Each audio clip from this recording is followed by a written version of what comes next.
새로운 한 해를 맞이했습니다. 시간의 주인이신 우리 하나님께서 여러분과 저에게 1년의 시간을 선물로 주셨습니다. 은사로 주시고 달란트로 주셨는데 이것을 가지고 잘 활용해서 열매를 맺어라. 여러분, 우리가 정말 올 1년 잘 살아야 되지 않겠습니까? 어떻게 하면 우리가 잘 살 수 있을까? 가장 기본에서 시작을 합시다. 우리가 서야 할 그 자리로 우리 돌아가요. 우리가 우선해야 할 그 일을 우리가 해요. 이 시편이 그것이 무엇인가를 가르쳐주는 성경입니다. 1절과 2절을 보니까 이렇게 말씀하고 있어요. 오라, 우리가 여호와께 노래하며 우리의 구원의 반성을 향하여 즐거이 외치자. 우리가 감사함으로 그 앞에 나아가며 시를 지어 즐거이 그를 노래하자. 저는 이 시편을 읽을 때요, 여기 첫 명령어 오라 라고 하는 마음이 가슴에 팍 와닿습니다. 그 속에서 마치 주님의 부르심을 듣는 것 같아요. 내가 지금 어디 있든지, 내가 지금 어떤 형편이든지, 작년까지 어떤 삶을 살았든지, 혹 방황했든지, 아니면 지금도 그릇된 길을 가고 있든지, 오라, 다시 돌아오라. 내가 서야 할 자리는 여기다. 우리 신앙은 항상 이 부르심을 듣는 데서부터 시작합니다. 왜 그렇습니까? 여러분, 우리는 누구나 다 살아가면서 항상 어긋나기 쉽기 때문이에요. 우리는 참 연약합니다. 그렇게 많은 결심을 하지만 그러나 꺾이고 또 꺾입니다. 그렇게 많은 말씀을 듣고 깨닫지만 돌아서면 잊어버리고 또 잊어버립니다. 우리가 지난 한 해를 생각해 보면 참 얼마나 많이 흔들리고 방황했습니까? 얼마나 많이 하나님 원치 않는 길로 걸어갔습니까? 얼마나 많이 침체의 늪에 빠지기도 했습니까? 우리가 얼마나 나약한 존재인지 우리 자신을 돌아보면 누구보다도 잘 알아요. 이런 반복되는 나약함을 아주 잘 표현한 무명의 시가 있어요. 누가 썼는지 모르지만 아마 사람들은 굉장히 많이 이 시를 알고 있을 것입니다. 좀 더 훌륭한 것을 겨냥했으나 마침내 이르지 못한 사람, 좀 더 숭고하게 살고 싶었으나 세상에서 빚을 내지 못한 사람, 성급함을 참으려 하면서도 아무래도 그렇게 하지 못한 사람, 사업으로 이름도 내고 부자가 되기를 그렇게 바라면서도 언제나 가난하고 영리하지도 못하고 착한 사람도 아니며 노력해도 쓸모없다고 생각하는 사람, 이런 사람을 주님이여 축복해 주옵소서. 그 한 사람인 종을 축복하소서. 그리고 다시 한번 해보는 용기를 주시옵소서. 참 누가 썼는지 시를 잘 쓴 것 같습니다. 그렇습니다. 다시 한번 해보는 용기, 그게 오늘 새로운 한 해를 맞이하는 이 첫 주일에 우리가 하나님께 드리고 싶은 가장 중요한 기도 제목이 아닌가 생각합니다. 그렇기 때문에 주님은 우리를 다시 부르십니다. 그래, 오라. 우리가 감사함으로 다시 하나님 앞으로 나아가자. 다시 하나님 앞에 서자. 여러분, 이 시간 잘못된 삶에서 돌이키고 연약함을 떨쳐버리면서 다 같이 주님 앞으로 나올 수 있게 되기를 주님의 이름으로 축원합니다. 여기 예배 가운데 우리만 있는 것이 아니에요. 보이지 않지만 우리 하나님이 임재해 계십니다. 우리 그 보이지 않는 하나님 앞에 우리의 모든 것을 다 내려놓고 달려가요. 그분 앞에 서요. 그리고 그분만 주목해봐요. 그분만 주목해요. 그리고 우리가 이런 질문을 해봅시다. 나의 하나님은 누구신가? 어떤 분이신가? 이 시가 바로 그것을 두 가지로 해서 가르칩니다. 첫째로 우리 하나님은 아주 크신 하나님이라고 하는 사실이에요. 우리가 이것을 잊어버릴 때가 많습니다. 여기 3절에서 5절을 보면은 여호와는 크신 하나님이시여 모든 신들보다 크신 왕이시기 때문이로다. 땅의 깊은 곳이 그의 손 안에 있으며 산들의 높은 곳도 그의 것이로다. 바다도 그의 것이라 그가 만드셨고 육지도 그의 손이 지으셨도다. 우리의 예배를 지금 받으시는 분, 우리의 신앙이 대상이 되시는 그분은요, 크신 하나님이십니다. 여러분, 그분의 크고 위대하심을 알고 계십니까? 여기에 성경의 표현대로요, 땅속 깊은 지하 세계도 그의 손 안에 있어요. 저 히말라야 높은 산들도 그의 것입니다. 5대양 6대주도 그의 손으로 만드셨습니다. 어디를 가나 자연세계는 그의 크고 위대하심을 우리에게 웅변해 줍니다. 우리 고대 사람들은요, 과학이 발달되지 못하다 보니까 옛날에 하늘을 바라보면서 거기에 수많은 별들과 해와 달이 있잖아요. 근데 거기에 하늘이 천정 덮개같이 어떤 견과 물질로 되어 있다고 이렇게 생각을 했어요. 그리고 거기에 많은 별들이 붙어가지고 움직이고 있다. 물론 그들의 눈에도 큰 우주로 보였겠지만 만약에 그런 우주라고 한다면 지금 우리가 생각할 때는 아주 작은 우주죠. 자, 그런데 오늘날 그렇게 생각하는 사람은 아무도 없습니다. 감사하게도 우리 과학자들이 우리의 지식으로 하여금 그 닫힌 궁창을 뚫고 나갈 수 있게 해주셨어요. 과학이 발달함으로 말미암아 어떤 사람들은 하나님을 부인하게 돼. 그런데 어떤 사람들은 그것으로 말미암아 하나님이 지으신 세계가 이렇게 크구나, 그로 인해서 그것을 만드신 하나님 이렇게 크신 분이구나 하는 것을 오히려 고대 사람보다 더 깊이 알 수 있게 해주었어요. 여러분, 올해 새해 첫날 아마 신문 보신 분들, 방송 보신 분들은 알 거예요. 우리 인류는 과학적인 쾌거를 이뤘다고 환호했어요.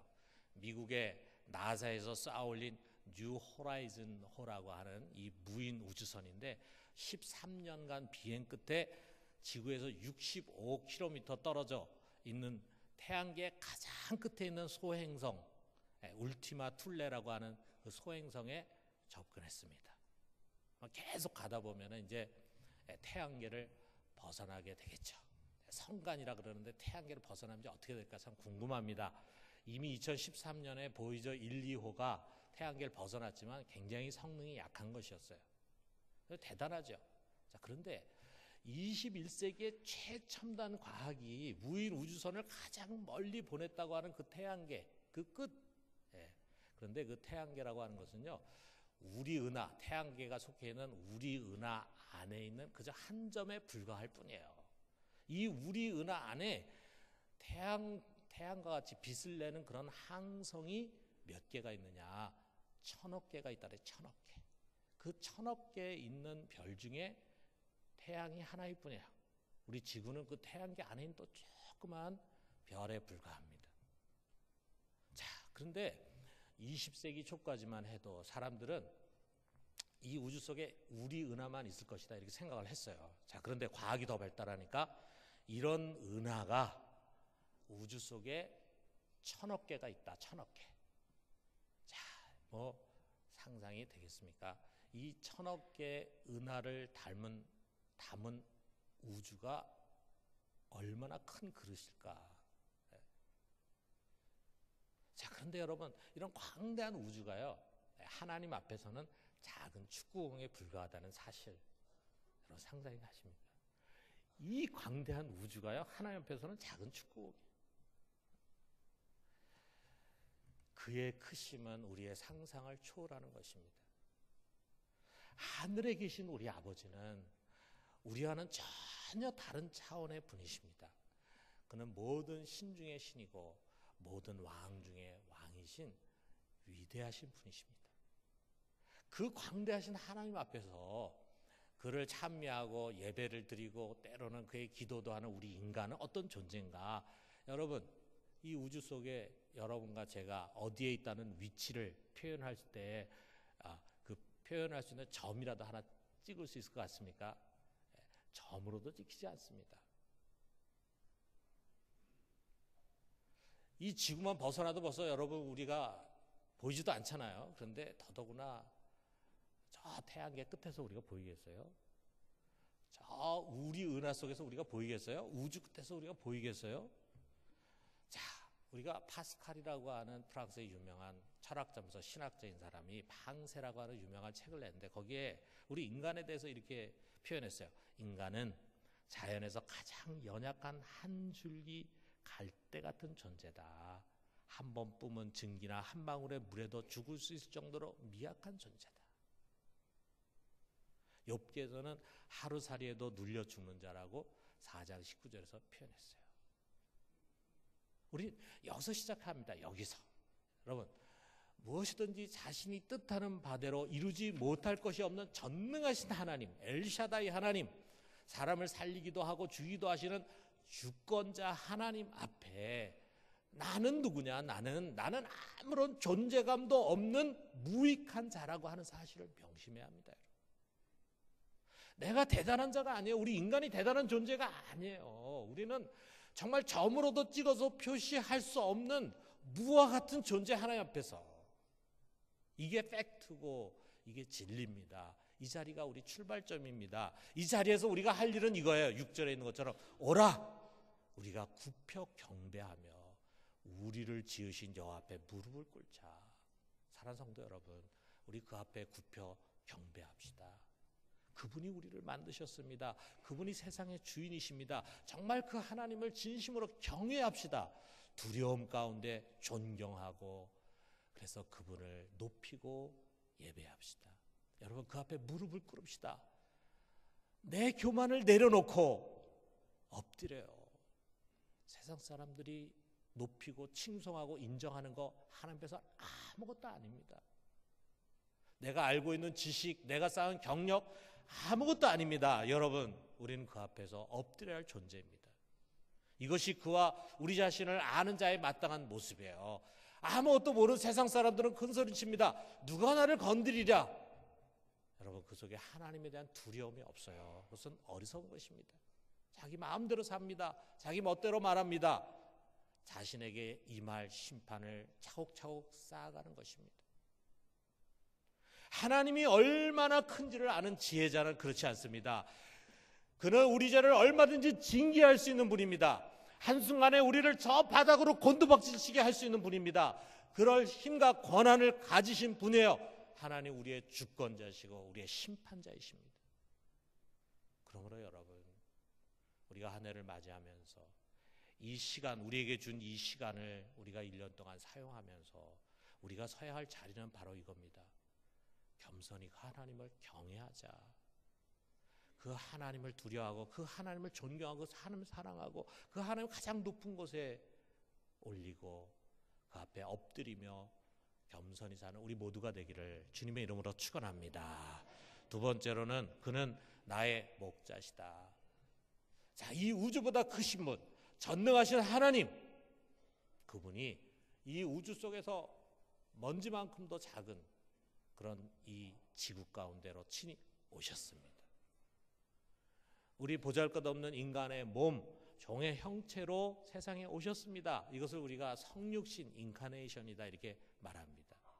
오셨을 뿐만 아니라 그는 그의 몸에 모든 인류의 죄를 다 짊어지고 십자가에서 대속의 죽음으로 죽으셨어요. 크고 위대하신 우리 주님이 미물과 같은 우리 인간의 손에 의해서 죽임을 당하셨어요. 그 죽음을 통해서 인간의 죄를 없이 하시고 우리를 구원해 주셨습니다. 이것이 하나님의 사랑입니다. 그리고 그는 다시 부활해서 승천하시고, 그리고 하나님 우편에서 하늘과 땅의 권세를 가지신 주님으로 이제 성령으로 이 땅에 오셔서 우리의 목자가 되셨습니다. 목자. 이제 내가 너의 인생을 인도하겠다. 목자가 되셨어요. 7절에 있는 말씀이 바로 그겁니다. 그는 우리의 하나님이시오. 우리는 그가 기르는 백성이며 그의 손이 돌보시는 양이기 때문이라. 여러분, 우리가 그분의 양이라는 사실 잊어서는 안 됩니다. 우리는 그분의 피조물인과 동시에 이제 그분의 양이에요. 우리 주님께서 말씀하십니다. 내가 너를 먹일 것이다. 내가 너를 키울 것이다. 내가 너를 보호하고 돌보고 인도할 것이다. 여러분, 우리 십자가로 말미암아 우리에게 주신 이 주님의 약속의 말씀을 우리 마음에 담아야 합니다. 이것으로 인해서 우리는 정말 존재감도 없는 그런 하찮은 존재였는데, 하찮은 미물이었는데 그분이 우리의 목자가 되시고 우리 아버지가 되심으로 말미암아 우리는 왕 같은 제사장이 됐어요. 로열 패밀리가 됐어요. 이 세상에 어떤 것과도 비교할 수 없는 가장 존귀한 자리에 우뚝 서게 됐어요. 우리가 가치 있어서가 아니에요. 우리는 아무 가치가 없습니다. 물 한 방울에 수증기에도 죽을 수 있는, 하루살이에도 눌려 죽을 수 있는 그런 여전히 부족하고 쓸모없는 미물에 불과하지만 하나님이 우리를 높여주시고 하나님이 우리를 그의 자녀 삼고 하나님이 우리를 그의 양으로 삼으시고 우리의 목자가 되심으로 말미암아 우리는 이 존귀한 자리에 서게 됐어요. 우리의 운명이 달라졌어요. 여러분, 이것이 진정한 은혜고 축복입니다. 우리가 한번 생각해 보세요. 우리 성경에도 그런 얘기가 있지만 양이 어떤 목자를 만나느냐에 따라서 행복해질 수도 있고 불행해질 수도 있잖아요. 사꾼 목자 만나면 그 양은 불행해집니다. 그러나 선한 목자를 만나면 그 양은 행복하게 살 수 있어요. 자, 우리가 양을 키우는 나라가 아니니까 우리 사실은 실감이 안 되잖아요. 근데 여러분, 우리가 요즘 개를 얼마나 많이 키웁니까? 우리 개를 한번 생각해 봐요. 개를 통해서 우리 자신을 한번 생각해 봐요. 개와 주인과의 관계를 통해서 우리와 주님과의 관계를 우리가 한번 생각해 보는 거예요. 자, 여러분, 주인에 따라서 개팔자가 달라집니다. 우리 게으른 주인 만나면은요 이렇게 돼요. 돌봄받지 못하고 방치돼. 그래가지고 버려진 개예요. 무정한 주인 만나면은 아예 갖다 버립니다. 그런가 하면은 이 사람 뱃속으로 들어가는 개들도 있어요. 주인이 아예 돈벌이 수단으로 해가지고 보신탕집에 팔아넘긴다. 반면에 좋은 주인 만나서 행복하게 사는 개들도 있습니다. 개도 행복해. 이렇게 주인이 자기 가족처럼 생각해요. 내 자녀라고 생각해요. 정말 그렇게 생각하는 사람들이 서양에는 참 많습니다. 행복하죠. 그래서 심지어는 유산을 받습니다. 여기 이 개는 주인 할머니에게서 113억 원을 유산으로 받았어요. 부자 개입니다. 그러니까 여러분, 이게 개팔자가 상팔자라는 말이 맞는 말이에요. 자, 어떤 주인을 만나느냐에 따라서 개 운명이 이렇게 달라질 수 있잖아요. 똑같은 개인데. 자, 그런 것처럼 여러분, 우리가 어떤 주인을 만나느냐에 따라서 우리 인생이 달라지는데, 여러분과 저는 너무 좋은 주인을 만났잖아요. 한마디로 말해서 양을 위해서 자기의 목숨을 아끼지 않는, 말로만이 아니라 그것을 실천해서 보여주신 선한 목자 그분 만났어요. 우리 성경에 보니까 하나님은 어떤 분이냐? 여러분과 나의 머리털까지 세우고 계신 분이다. 우리 머리털이 하루에 몇 개씩이나 빠지지 않습니까? 그 빠지는 머리털을 하나하나까지 세고 계신 분, 우리 자신보다도 우리에 대해서 너무나 잘 아시는 분, 우리의 일거수일투족을 보살피시는 분, 그래서 자기의 양을 최상의 꼴로 먹이시고 때로는 쉴 만한 물가로 인도하시고 모든 위험 가운데서 능히 우리를 지키시는 피난처가 되시는 분이 바로 우리의 목자십니다. 그분이 우리의 주인이세요. 그분이 우리의 목자실 때 우리에게 부족함이 무엇이 있겠어요? 과연 그럴까요? 우리 중에 그런 의구심을 갖습니다. 과연 그럴까요? 과연 주님이 내 인생을 책임져 주실까요? 과연 주님이 모든 위험으로부터 나를 막아주실까요? 과연 주님이 나에게 필요한 꼴을 먹여주실까요? 주님, 정말 그런 주님이라면 저에게 좀 확증해 줄 수 있는 증거를 보여주십시오 라고 생각하는 분이 있을지 몰라요. 여러분, 우리 예수님은 그것을 증명해 주셨습니다. 십자가에서 그는 그분의 신실함을 증명해 주셨어요. 나는 너를 위해서 내 목숨까지도 아낌없이 내어 버린다. 너를 위해서 내 살을 찢기고 내 피를 다 흘릴 것이다 라고 하는 것을 우리에게 약속하시고 실천하셔서 보여주셨습니다. 그러므로 여러분, 이처럼 십자가에서 자신을 증명하신 이 목자를 우리가 신뢰합시다. 그분의 인도하심에 우리 무조건 순종해요. 여러분, 우리의 수시로 변하는 상황을 바라보면서 두려워하고 불평하지 말고 우리 잔꾀를 앞세워가지고 불순종하지 맙시다. 여러분, 광야에서 이스라엘을 한번 상기해봐요. 여기 이 시편은 마지막에 그것을 우리에게 가르쳐주고 있습니다. 7절 하반절에서 8절을 보니까 너희가 오늘 그의 음성을 듣거든 너희는 무리바에서와 같이 또 광야의 마사에서 지내던 날과 같이 너희 마음을 완악하게 하지 말지어다. 광야에서 무리바에서 또 마사에서 물이 안 나온다는 것 때문에 하나님께 불평하고 원망하고 하나님께 도전하고 시험했던 그 예를 알잖아요. 여러분, 하나님은요 이스라엘이라고 하는 이 애굽에 400년 동안 종살이하는 아주 무능하고 연약한 민족을 불쌍히 여겨서 이 민족을 자기 민족으로 삼으셨어요. 그래서 그 민족을 파멸해서 구원하시고 그들을 애굽의 손에서 건져내시고 그 다음에 광야에서 불기둥과 기름 기둥으로 인도해 주셨어요. 그리고 하나님이 인도하신 그 길이 마침내 복을 얻는 길이었어요. 복을 주기 위한 길이었어요. 그런데도 여러분, 이스라엘의 태도를 한번 생각해 보십시오. 창세기부터 민수기, 신명기 거기까지 성경을 읽으신 분들은 다 아실 거예요. 400년 종살이에서 해방시키고 그들하고 홍해를 지나가게 하고 광야에서 수많은 이적을 일으켜서 그들로 하여금 그것을 보게 했어요. 그들은 그것을 봤습니다. 그들은 매일매일 하늘에서 떨어지는 만나를 먹었습니다. 그 이적을 매일매일 체험했습니다. 그럼에도 불구하고 그들은요 40년 동안 여전히 하나님께 감사하지 못해요. 믿지를 못해요. 이 길로 왜 인도하실까? 이 길로 가다 우리 망하게 하시는 거 아닐까? 시험하고 불순종을 반복했습니다. 그렇게 완악할 수가 없어요. 마침내 하나님 선언하십니다. 11절에 보니까 그러므로 내가 노하여 맹세하기를 그들은 내 안식에 들어오지 못하리라 하였도다. 그래서 어떻게 됐습니까? 결국 출애굽할 때 20세 이상의 남자는 여호수아와 갈렙을 제외하고 한 사람도 가나안에 들어가지 못했어요. 여러분, 우리 그렇게 하지 맙시다.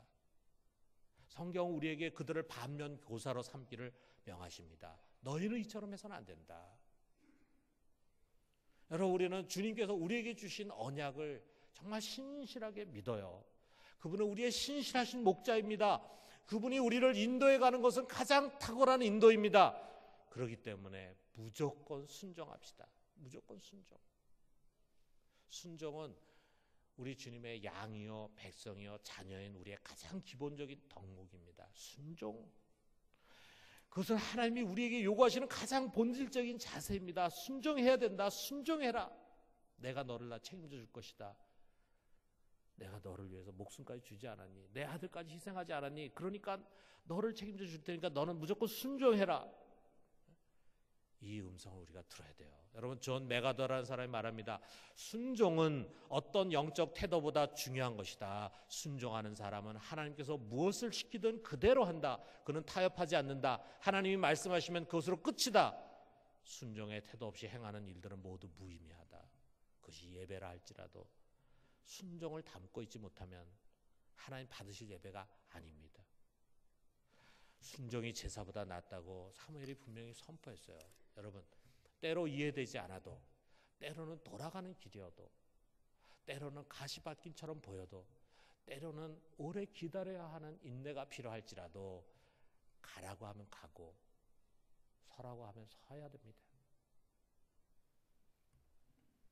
주께서 이리 하라 하면 싫어도 예 하겠습니다 하고, 주님께서 하지 말라 그러면은 아무리 그것이 달콤하고 이익이 돼 보이는 일이 할지라도 그 자리에서 내려놓고 예 하지 않겠습니다 하는 것이에요.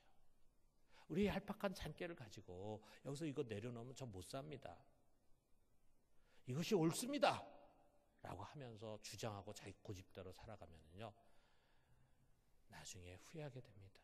어떤 사람은 오랜 인생이 지난 뒤에야 비로소 깨닫게 돼요. 내가 젊었을 때 왜 그랬을까? 그것이 아니었는데 내 고집을 피우다가 내 인생이 이렇게 어그러졌구나. 후회를 하게 돼요. 주께서 이리 하라 하면 싫어도 예 하겠습니다. 하지 말라 하면은 예 하지 않겠습니다. 이 순종. 여러분, 이 순종이 반복되다 보면은요 나도 모르는 가운데 나는 순종의 사람이 돼요. 축복받는 사람입니다. 나도 모르게 아주 단단한 반석에 집을 짓는 사람이 되는 거예요. 그런데 요거까지는 내가 하고 싶은 대로 하고 다음부터 잘하지 이렇게 하면서 불순종을 계속 반복하다 보면 자기도 모르는 사이에 불순종이 몸에 배어 있어요. 축복받지 못하죠. 그 사람은 그야말로 모래 위에 집을 지은 부실한 사람과 같습니다. 여러분, 지금 순종의 자리에 서 있습니까? 온전히 전적으로 순종한 마음을 품고 그분 앞에 서 있습니까? 여기까지는 내가 순종하지만 하나님 만약에 그 이상 나에게 요구하신다면 난 들을 수 없어. 혹시 여러분 여전히 이런 마음을 가지고 하나님 앞에 서 있는 것은 아닙니까? 여러분, 순종의 자세와 마음이 아니라면은 지금 돌아서십시오. 지금 여기서 이 예배 때 이 성찬을 하면서 여러분 돌이켜야 합니다. 완고한 마음을 내려놔야 합니다. 순종의 자리로 돌아서야 합니다. 그것이 우리를 향하신 하나님의 뜻입니다. 이 전도서로 말씀 마치겠어요. 전도서 12장 13절에 우리 같이 한번 읽어봅시다. 일의 결국을 다 들었으니 하나님을 경외하고 그의 명령들을 지킬지어다. 이것이 모든 사람의 본분이라. 우리 본분으로 돌아가야 되는데 우리 본분은 어디냐? 우리 하나님, 크신 하나님이시다. 그분을 경외하자. 두려워하고 존경하고 사랑하자. 우리 주님은 우리를 위해서 자기 목숨까지 버리신 목자이시다. 그분의 인도하심과 그분의 명령에 순종하자. 이것이 우리가 서야 할 본분입니다. 올 한 해 우리 주님 경외하고 순종하며 살아갈 수 있게 되기를 주님의 이름으로 축원합니다. 우리 같이 기도합시다.